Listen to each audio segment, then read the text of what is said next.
Bismillahirrahmanirrahim. Assalamualaikum warahmatullahi wabarakatuh.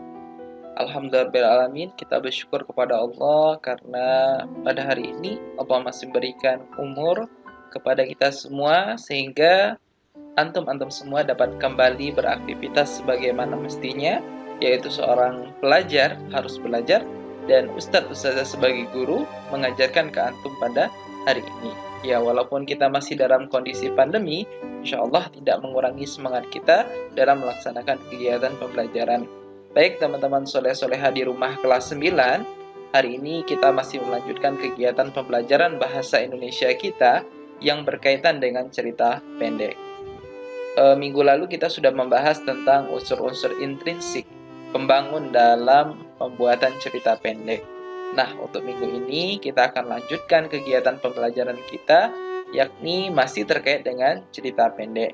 Namun sebelum itu, Ustadz berpesan kepada antum semua, mari kita sama-sama menjaga kesehatan, mematuhi protokol kesehatan, menggunakan masker ketika keluar dari rumah. Jika tidak ada keperluan, antum semua Ustadz sarankan di rumah saja. Agar apa? Kita dapat memutus mata rantai COVID-19 ini, sehingga antum-antum semua bisa hadir ke sekolah. Baik, kita awali kegiatan pembelajaran kita hari ini dengan membacakan ta'awuz basmalah. A'udzubillahi minasyaitonirrajim. Bismillahirrahmanirrahim.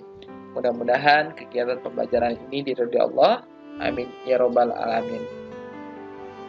Baik teman-teman, untuk hari ini kita akan bahas materi terkait dengan struktur kebahasaan dalam cerpen.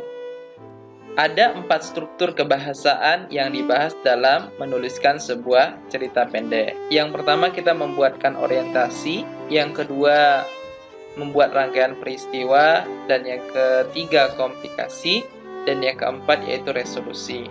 Apa yang dimaksud dengan orientasi? Orientasi di sini bermaksud pengenalan.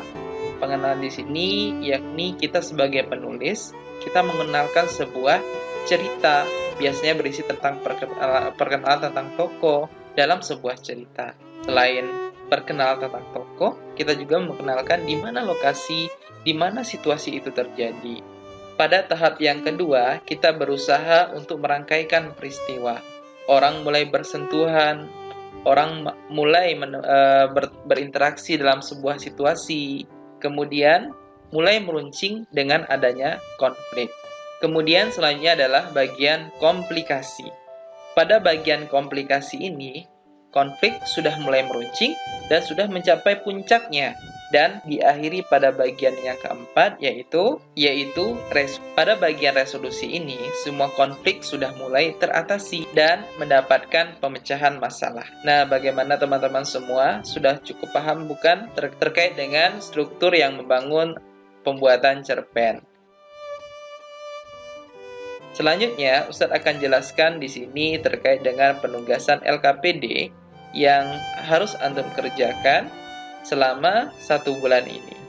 Nah, di sini Ustadz akan jelaskan sedikit terkait dengan LKPD yang harus antum kerjakan. Yang pertama, mengidentifikasi unsur pembangun cerita pendek, itu sudah kita bahas minggu lalu. Mulai dari tema, amanat, penokohan, alur, latar. Bukan latar belakang ya teman-teman, latar ini terbagi menjadi 2. Ada latar berdasarkan tempat, ada latar berdasarkan waktu. Beda dengan latar belakang. Selanjutnya, untuk tugas pertama yang antum harus kerjakan di minggu lalu, antum baca cerita pendek tentang indahnya sebuah persahabatan. Nah, di sini antum bisa membacanya sampai habis.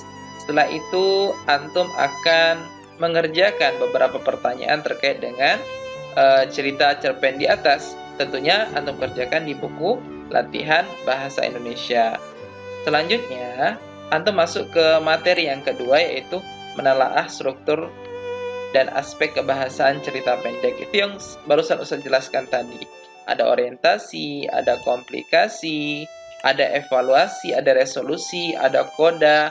Ini beberapa sumber yang kita baca memang berbeda-beda. Cuma ada yang pokok-pokok wajibnya. Yang saya sampaikan tadi termasuk pokok-pokok wajib yang harus ada dalam sebuah cerita pendek. Ditambah lagi unsur kebahasaan yang dikenal dengan majas juga ada. Nah, di majas ini di sini juga majas menggunakan beberapa ungkapan ya atau gaya bahasa ya. Ada litotes, ada hiperbola, ada majas personifikasi, simile, metafora dan lain sebagainya. Untuk penjelasan tentang majas ini, insya Allah dalam waktu yang lain waktu akan bisa jelaskan secara detail maksud dari gaya bahasa atau majas-majas tersebut. Selanjutnya ada ungkapan atau idiom. Ini sudah biasa kita dengar. Selanjutnya juga ada peribahasa. Nah, selanjutnya ada aspek-aspek kebahasaan membangun teks cerpen. Ini juga tidak jauh dari pembahasan yang kita bahas sebelumnya. Untuk tugas 2 pun silahkan antum baca cerita pendek yang sudah Ustaz tuliskan di sini.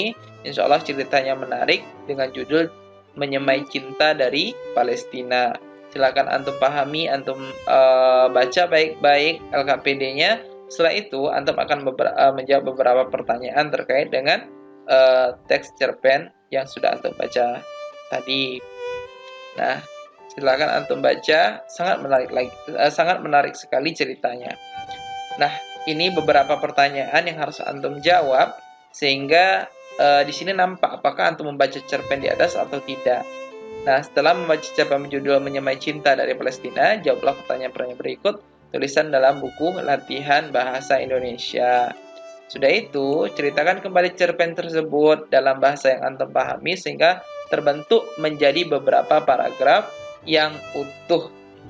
Ia juga antum simpulkan saja, tidak usah banyak-banyak, 3 atau 4 paragraf aja cukup.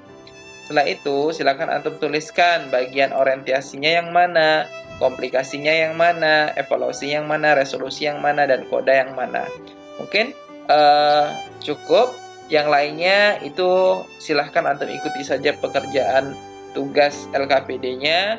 Jika ada kesulitan, silahkan antum hubungi nomor WA pribadi Ustadz. Insya Allah kalau memang antum bertanya, sebisa mungkin Ustadz usahakan akan jawab.